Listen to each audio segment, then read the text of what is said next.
कटाई के बाद आग लगाने का सिलसिला थमने का नाम नहीं ले रहा है। पिछले साल के मुकाबले इस बार मामलों में कमी जरूर आई है, लेकिन फिर भी खेतों में आग लगने की वजह से प्रदूषण लगातार बढ़ रहा है। कृषि विभाग ऐसे लोगों को लगातार नोटिस दे रहा है जो अपने खेतों में आग लगा रहे हैं, लेकिन इसके बाद भी मामलों पर रोक नहीं लग रही है। हरियाणा कृषि विभाग द्वारा हिसार में स्थापित किए गए सैटेलाइट से पूरे प्रदेश के सभी जिलों पर विशेष नजर रखी जा रही है, जिससे पता चलता है कि किस किस इलाके में आग लगाई गई है और उसके बाद कृषि विभाग के अधिकारियों द्वारा इसकी जांच पड़ताल करके किसानों को नोटिस दिए जा रहे हैं। तो अब तक लगभग 65 ऐसे केस आरसेक के माध्यम से हमें प्राप्त हुए हैं कि जिन्होंने इंसिडेंट्स यहाँ पे मिला है। उसमें से लगभग 21-22 ऐसी स्पॉट है जहाँ पे नॉन एग्रीकल्चर एरिया था या फिर जिनमें बाई एक्सीडेंटल बाई इसके बिजली के तारों द्वारा या और किसी माध्यम से आग लगा दी गई है। तो उनमें से लगभग 17,500 के विरुद्ध हमने फाइन कलेक्ट किया है, चालान किया है। और बाकी जो बचे उनमें हमें प्रोसेस लगभग 35 के आसपास जो बचे हुए हैं उनमें प्रोसेस में पटवारी की रिपोर्ट लेके उन पर चालान वगैरह, अगर चालान इशू होता है तो ठीक है, अदर उस पर FIR लॉन्च करवा दी जाएगी। अगर हम लास्ट ईयर की बात करें तो लगभग 265 हमारे पास रिकॉर्ड लिए थे, जिसमें से 122 पे एक्चुअल में जो भी इंसिडेंट्स था वो पाया गया था किसानों के खेत में। और लगभग 2,75,000 के आसपास हमें पिछले साल फाइन कलेक्ट किया था, चालान इशू किए थे।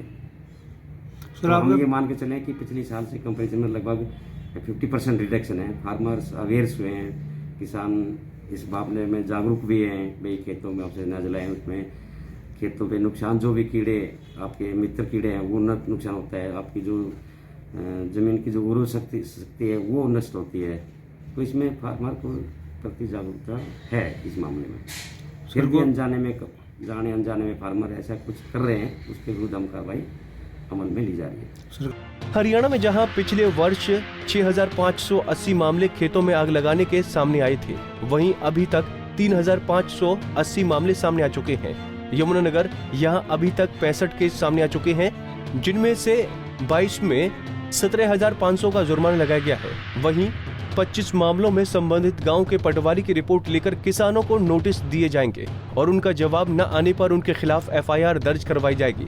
पिछले वर्ष यमुनानगर जिले में 265 मामले सामने आए थे, जिनमें खेतों में आग लगाई गई थी। उन्हें 2,75,000 का जुर्माना किया गया था। उधर किसान सरकार से अपील कर रहे हैं कि अवशेषों को जलाने से रोकने के लिए सरकार को उपाय करने चाहिए, ताकि अवशेष बिजाई में रुकावट न बन सके। जलाने पर किसानों के खिलाफ कार्रवाई की जा रही है, यह भी अनुचित है, दुर्भाग्यपूर्ण है।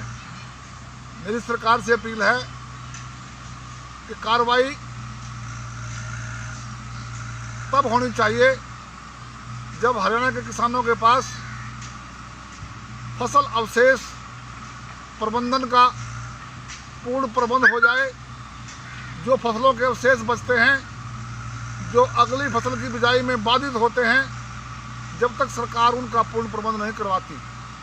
तो मेरी सरकार से अपील है कि हरियाणा में यह आदेश देना कि फसल अवशेष मत जलाओ बड़ा आसान है, लेकिन उनका प्रबंधन करना किसान के लिए कठिन कार्य है, क्योंकि जो फसल अवशेष होते हैं उनको अगर किसान नहीं जलाएगा, नष्ट नहीं करेगा, तो अगली फसल की बिजाई संभव नहीं है। इसलिए सरकार को चाहिए कि हरियाणा के समुचित किसानों को जो अवशेष प्रबंधन के यंत्र हैं वो उपलब्ध कराए जाएं और किसानों को उनके बारे में जानकारी दी जाए, तभी यह संभव है कि किसान अवशेष न जलाएं।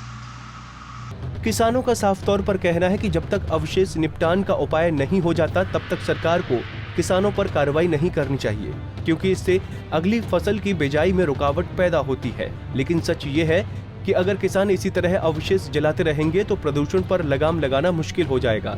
यमुनानगर से सुरेंद्र मेहता, पंजाब केसरी टीवी।